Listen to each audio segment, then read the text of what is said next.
नमस्कार मंडळी, कशा आहात? चला, ऑफिसला जायची वेळ झालेली आहे. 7:46 गाडी पकडून निघालो होतो ऑफिसला. आज तर चढायलाच भेटत नव्हतं. कशीबशी चढली आणि दरवाजावर उभी राहिली होती. एवढंच पकडून अंधेरीला पोचली आणि गाडी घेतली आमची, जी पार्किंगला आम्ही लावतो. पार्किंगला लावलेली गाडी मग सकाळी आम्ही घेतो आणि मग ऑफिसला जातो. ट्रॅफिक तर एवढं नव्हतं. लवकर पोचलो ऑफिसला. गणपती बाप्पाचं दर्शन घेतलं बाहेरूनच आणि निघालो. काय आयुष्य झालंय ना. आधी मम्मी उठवायची सकाळी शाळेत जाताना आणि आता आम्हाला स्वतःला उठून कामाला जावं लागतं.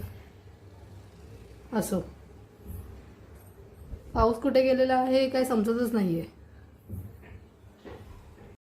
मध्यंतरी बघायला गेलं तर खूप मध्ये पाऊस होता 4 दिवस, आणि आता पाऊसच दिसत नाही, तर मग गरम खूप होतं. ऑफिसला पोचली होती. आमच्या इथे सार्वजनिक खाली गणपती बसतो, त्याची तयारी इथे चालत आहे. मंडप वगैरे बांधून ID घालून ऑफिसला गेली, अटेंड केलं. संध्याकाळी जायची तर एवढी गर्दी राहते ना, बघतच आहात तुम्ही. नायगावला पोचल्यावर बघते तर काय लाईटच नाही आहे. हेच रोजचंच झालं आहे. चला, thank you so much watching. Bye.